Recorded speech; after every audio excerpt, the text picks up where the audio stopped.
Studios in Microsoft's Xbox division brace for closures, as reported by Jason Schreier at Bloomberg. The first studios on the shopping block are Compulsion Games, Double Fine, and Ninja Theory.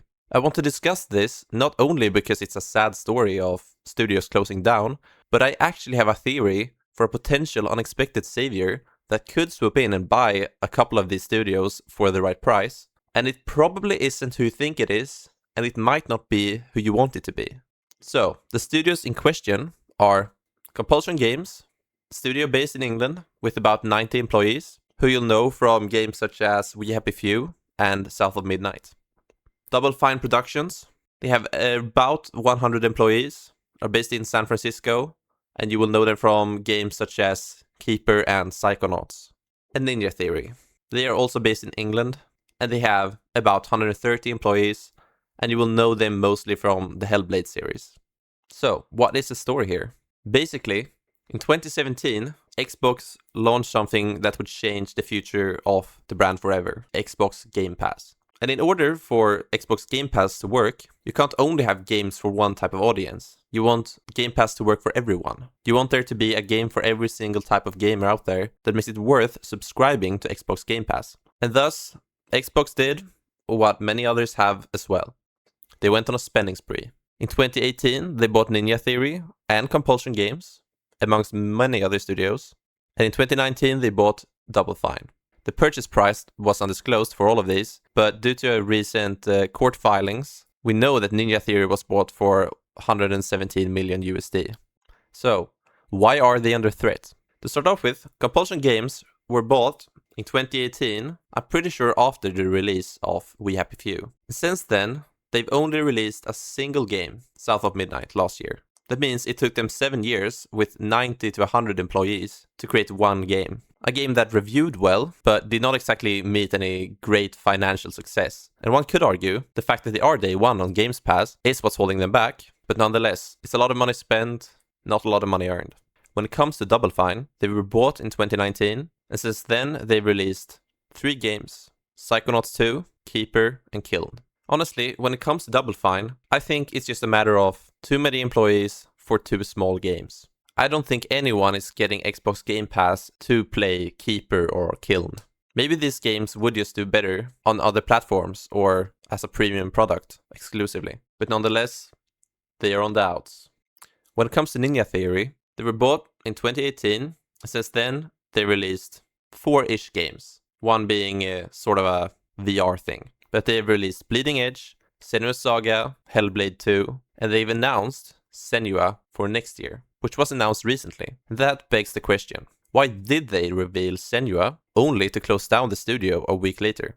Well, I think the answer is to show value for a potential buyer. Don't get me wrong, the most likely scenario is absolutely management buyouts, where the management of these studios just buys back the studios for a nominal sum, or closures. I think buyouts are preferred by Asha and Xbox because there are a lot of costs associated with closing down studios, especially in England, where they'll have to pay a lot of severance. They might have to pay for breaking leases and so on. So in the end, if someone else is willing to pay them a couple of million for one of these studios, it might just be worth it to let them go. But what would be even better than letting management spend a couple of millions symbolically to avoid costs is, can you get some money?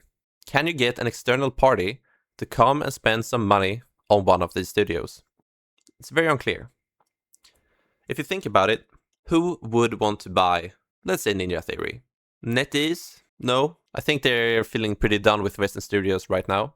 Tencent? Possibly. But is Ninja Theory really big enough for Tencent to care about? Sony? If Xbox sells Ninja Theory to Sony, Xbox will have no fans left. Not a single one. I don't know, Ubisoft? They don't have the money. Then the question is, who would Xbox be willing to sell to?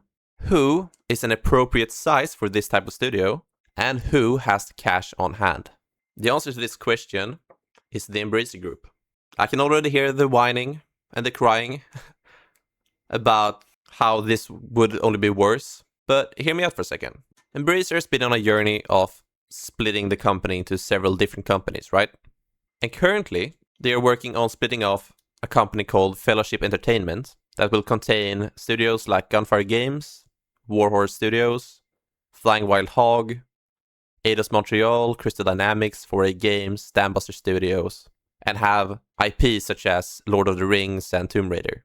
And as you can see here, their studios aren't all that big. We aren't looking at any sort of massive studios with 500, 600, 700 employees. Every studio has somewhere between 100 and 300 employees, but most are around 100 to 200. It feels like an appropriate size, and they do bring with them a strong IP in Hellblade, which would make sense for Embracer to just want to put in Fellowship before the spin-off to increase the value. And again, I'm not saying this is likely, but if there's any company in the world who would buy Ninja Theory, it could be them. And then you ask the question, do they have the means? Well, yes, they do. In their Q4 report, we can see here that the latest reported having 3.8 billion SEK, which is about $360 million. And even after other obligations and share buybacks, they're still left with about $250 million. Ninja Theory was purchased for $117 million by Xbox, but they are worth less now as there's this fire sale going on. So if we're talking 25 to 50 million, it's absolutely within Embracer Group's means.